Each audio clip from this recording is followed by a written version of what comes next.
He forgot that he sent us that case, right? It took about a year to get the resolution, and we resolved it for six figures, and his portion of the fee was 15 grand.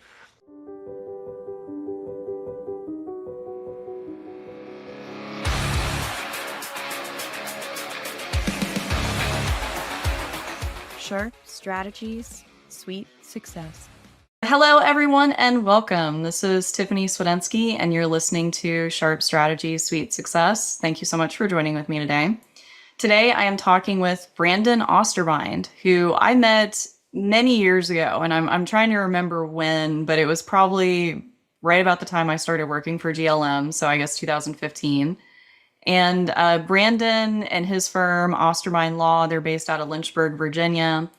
And they're a great people to know, great lawyers to know. I don't talk to you guys as often as I like, but I just remember loving Brandon Osterbind and the Osterbinds in general. I guess I'll just turn it over to Brandon to finish out the introduction. I don't know too much to say except we've known each other for a long time. Yeah, I think it was probably around 2018. So you had been working at GLM for some time. We opened up our firm in Kelly and I, my wife and I opened up our firm in 2017. And then shortly thereafter, kind of got plugged into the Ben Glass GLM world. And you were and still are a rock star in that world. So I remember showing up at a boot camp, I think in 2018. And then just like thinking, oh, how do they know so much about this stuff? Because I didn't know anything about, all the different ways that you can get clients. I thought it was all like just Yellow Pages, Google, pay per click, and all that, the easy, low-hanging fruit type stuff. So my wife and I are both attorneys. We met in law school, got married right after I uh, finished law school, right before I finished law school, actually about 2 weeks before I finished law school. Um, and we've been practicing together since 2017. But before that, I worked at a firm, a small firm here in town, and Kelly was a prosecutor here in town for many, many years. So we decided to bring it in and work together. And a lot of people ask us how we do that. And it's actually easy for us. I think, when you get along and when you go through law school and do like really hard, hard things, you learn how to kind of work through those issues. And we joke that we don't fight, we mediate. So we're always looking for a positive solution for both sides. And where'd you all, and maybe you mentioned it and I missed it, but where'd you all go to law school together at? At Liberty University School of Law. So Kelly was in the first class. So they opened up the doors for the law school in 2004. And Kelly was graduating from undergrad and decided that she wanted to go. And I graduated from undergrad in 2005 and started law school that same year. And she was a year ahead of me. So I like to steal her outlines in law school, and she would never voluntarily give them to me. But it was a little cat and mouse game, but it was a lot of fun. Oh, that is so cute. Are you both doing primarily legal work now, or is she doing the marketing? Are you doing the marketing? Like, how are you guys splitting that up right now at your firm? Yeah, we both do a little bit of legal work, but she is doing more business related stuff, and I'm doing more like of the marketing stuff. So like you think about payroll, I don't know, all the business stuff that has to happen just to make the wheels continue to turn. And then I'm doing a lot of the marketing, almost all of the marketing right now. And we have a couple of other attorneys. We have two other attorneys right now on staff, soon to be a third. We're welcoming a third in next week to help us get some more of the legal work done. So that's kind of how we divide up the workload. And I'm always kind of curious about that because I love my husband to pieces, but also I could never imagine like working with them day to day and stuff like that. But I guess you guys just have that kind of easy charisma together and just able to work and go home and all that stuff. Is it ever difficult or challenging? I tell people that she just tells me what to do and I do it, and that makes her happy and the stuff gets done. So it's a little bit of a easy relationship that way. I will say too, we've kind of set it up to where she doesn't have an active court schedule. She'll do some work on cases and make sure that things are moving forward from that perspective. But for the most part, we have four small kids, not small, with 14, 12, 10, and 7 years old, but it's really active. There's a lot going on with them. So we kind of designed our practice to be able to be flexible so that at least one of us, if we need to take off for any reason, for any day, that can happen. So field trips, she's always going on field trips with the kids. She leaves early and picks them up from school. Those sorts of things. Take some. Well, I take off on their birthdays as well. We take them cupcakes. For all their friends. Well, not the middle schoolers and high schoolers. They don't want cupcakes anymore. But the little ones still want cupcakes on their birthday. So we'll do that. But we've really designed our firm just to be able to have that freedom to where, even if I can't be there because I've got depositions or court or something like that, she can absolutely be there for whatever needs to be done. So, and just because I had this conversation with my kids, my husband earlier this week. So, do you like require that your kids participate in extracurriculars, or do you just kind of let them pick? Like, how do you guys do anything specific with them in that? We've never had to require it. They always want to do things, and it's actually like we kind of have to. We don't know the answer to this, right? Like, what is the fine line of what is too much? Kelly and I were just talking about this. There's so many things. I think, my boys, they want to do flag football, they want to do basketball, they want to do it all, and there's only so many hours in the day. And my girls both are on the cheer team at school, and they both dance, and they all go to youth group and church and all that stuff. And it seems like it's a never-ending list of things to do. So we've never really had to push our kids to participate in extracurriculars. We've kind of just talked about how do we hold them back from doing too much. So, are you like managing your own calendar, your own email, or do you have like a VA or assistant who's helping you with all that stuff? Yeah, that's been a struggle of mine for a long time, and I actually just got an EA from Athena. I know a lot of people in our world are using Athena EAs. They're trained really well. I know. So yeah, it's been helpful to open my email and only see the things that I have to look at because I get so many emails and so many different people pitching me this, that, or another, and it's amazing how much brain power and energy it takes just to sort through and delete a ton of things. But now I'm kind of getting almost reinvigorated with email because um, I'm not having to spend the half hour, 45 minutes, or whatever it takes to just go through and figure out what's important and what I actually have to look at. So I've in the process of delegating my inbox and delegating my calendar to my EA, and he's doing a pretty good job with it so far. So we'll just keep slowly and surely just getting my hands out of it, and hopefully my schedule will look a lot better in the future.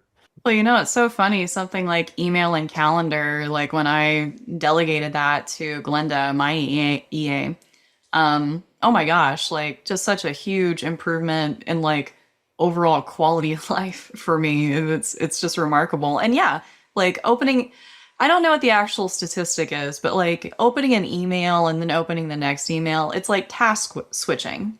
And you go Mm. from one task and then you basically have to kind of reset. And it takes, I think, like 5 minutes to fully reset and process what just happened, move on to the new one.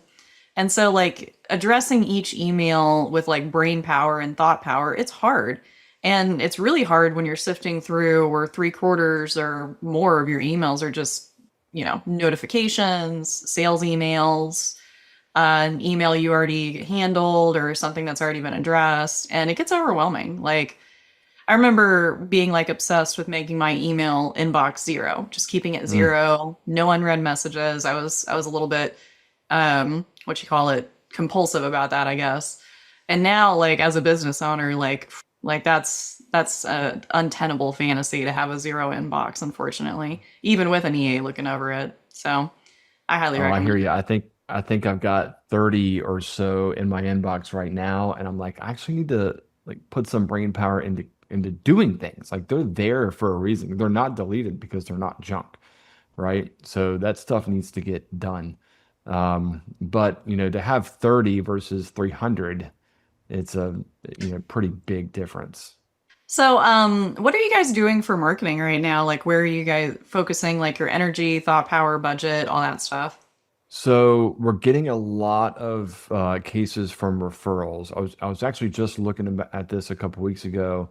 Of the cases that we've resolved this year, we've paid out referral fees on about a third of them, which is a lot. I didn't realize it was that much. But one of the things that we did probably 2 years ago was we sent a long sales letter to all the lawyers here in Lynchburg, and it was very crystal clear. Send me your personal injury cases. I think that was the big red letters in the very top of the first page.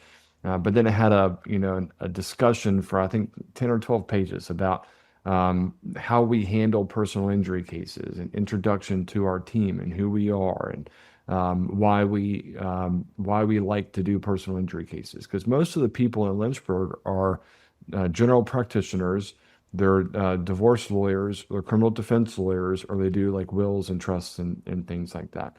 There aren't a whole lot, there are a few, there aren't a whole lot of personal injury lawyers here in town. So we really focused our attention on the general practitioners and the people who specialized outside of PI.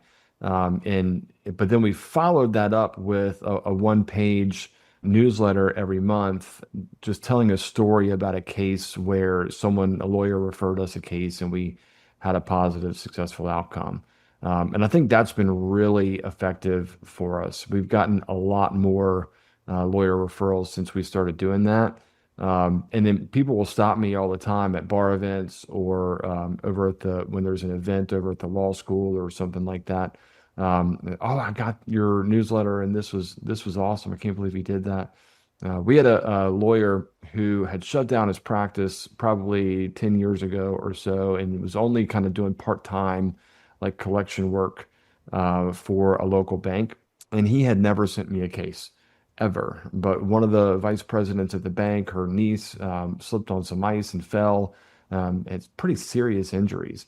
And he said, "Oh, well, go talk to Brandon Osterbind." He forgot that he sent us that case, right? It took about a year to get to resolution, and we resolved it for six figures, and his portion of the fee was 15 grand. So when we called him to make sure we had the right address to send him a check, he just about fell out of his seat when he found out that he was getting a check, and when he found out that how much it was. It was like, I mean, $15,000 for someone who's doing part-time collections work and retired is a good bit of money. So that has been really effective for us. And we do a general newsletter as well. So anyone who's ever given us their address for any reason, they're on our list, our mailing list. So we'll send them just kind of a feel good, this is who we are, life stories, that sort of thing, newsletter. Just hoping that they'll remember us and not forget us. Because most people just don't care about who their lawyer is, right? And I think I'm positive I learned this from you and Ben, right? Like when someone has a personal injury case, and time goes by, they have no idea who you were 10 years from now. And I've talked with clients who have been in car accidents. We always ask about pre-existing injuries and accidents and things like that. And oh, did you have a lawyer? Yes, I did. Who was it? I have no idea. Right? Like, I'm sorry, let's not that's funny, but let's not be that guy, right? Who is so forgettable that you got them a good result, but they still have no idea who you were. So the monthly newsletter is really just to stay top of mind, even if you just live in their pile of mail on their kitchen counter for a couple of weeks. Like you've gotten a little piece of their attention, and they haven't forgotten you.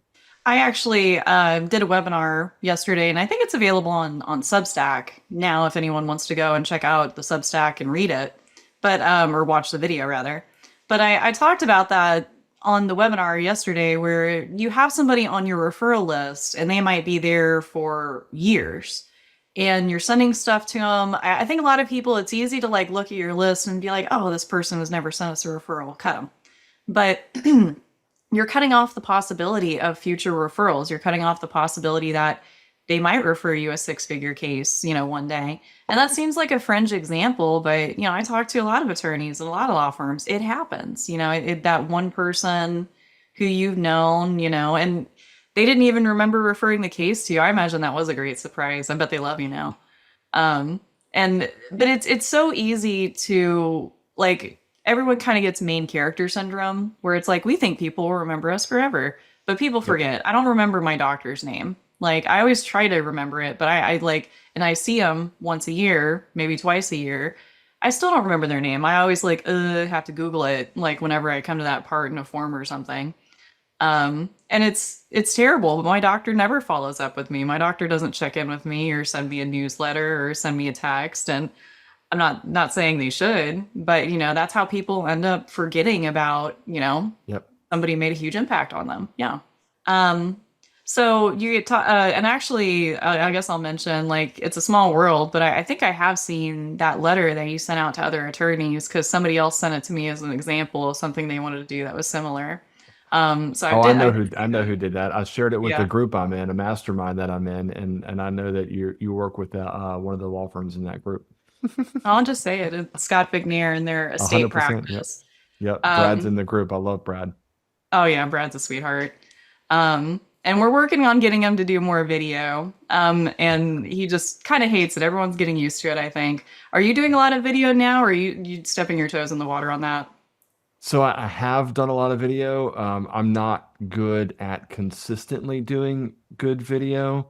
So that's always been a struggle. Like I've got all the equipment, I've got all the things that I need to do. I've got really no excuse for why I'm not doing a lot of video. But most of it's really been amazing because if you would have, I mean, you've known me for a long time. You've been in masterminds where I'm in the room, and you've heard me, complain about problems getting cases and what that looks like. And I remember being in a mastermind. I'm sure you were probably there 4 or 5 years ago. And my goal was to get 3 to 4 new cases a month.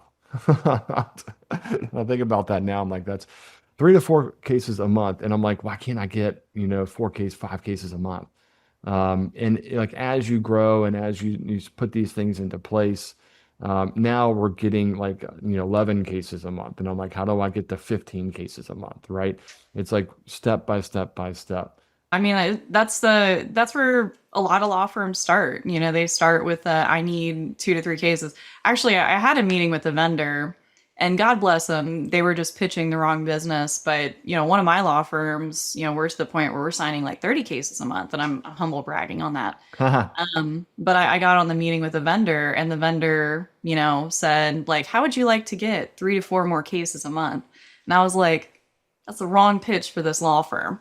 Yep. But everyone starts there. Like worked with so many law firms who are in that range, like signing 3 to 4 cases a month. And then you just grow from there. And it's always a process. Like it's never like a light switch. You have to implement stuff, you have to work at it, you have to grow your team. And everyone who owns a small business, myself included, like struggles with problems of scale and just how to fill the pipeline. And I mean, I feel like there are businesses who like figure it out overnight. I'm sure they exist, but everyone else, again, myself included, is just like you. We start at this place and then it just takes time. And so it's awesome the way you guys have been growing and expanding. And I mean, getting to where you are now, I mean, numbers wise per month, it doesn't seem like a big deal, maybe depending on who you talk to. But like if you talk to people who work in personal injury, that's huge growth. Yeah. And so yeah, like it's always nice to see somebody go from, stage 1 to like stage 3 to stage 5, and I'm kind of arbitrarily naming stages, but Yeah. you know what I Well, I mean. Yeah. mean, just like think of the year, right? So if you're getting 3 cases a month, that's 36 cases a year, right? But if you're getting 11 cases a month, that's 100 132 cases a year, right? That's a big difference. And just the capacity to be able to handle 132 new cases in a year, what I'm finding is pretty significant. So we've been working a lot over the last year just on building out our capacity. And then, you try to always match capacity with, the new cases coming in. Like, how many cases do I need in the inventory, to fill a day for all the people that I have working here? And like, okay, well, I can't go backwards, right? So I'm like, as I look at it every month, I'm like, please God, don't let me go backwards. And then some months you kind of do, and then other months you jump forward a little bit. And on average, we're still sitting here at 11 cases on average a month. And I'm still trying to figure out what the next step is, to get beyond that. I will say, you asked me a while ago, like, what are you doing? And we're doing the mailers. That's a big thing. We are doing some Facebook ads now.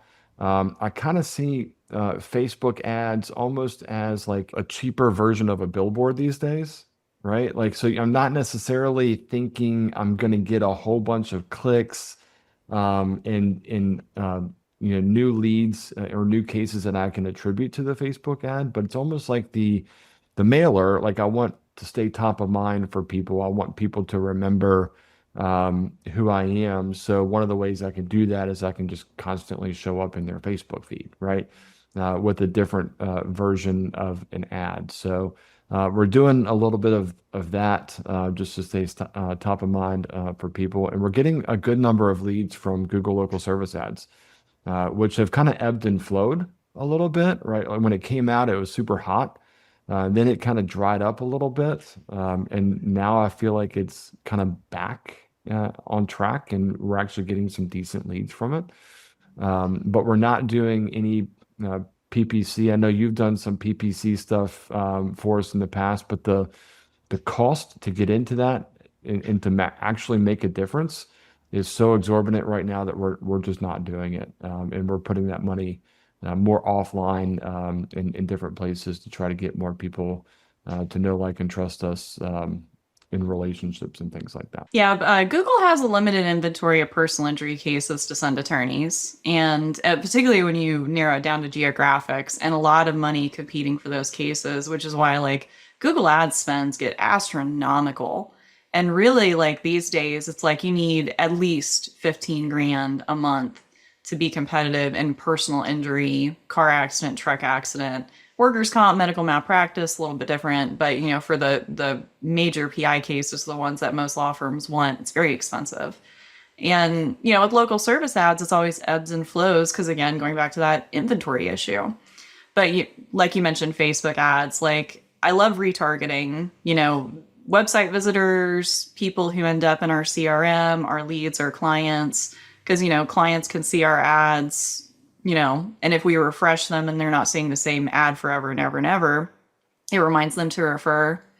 It can help convert leads. It can help convert website visitors.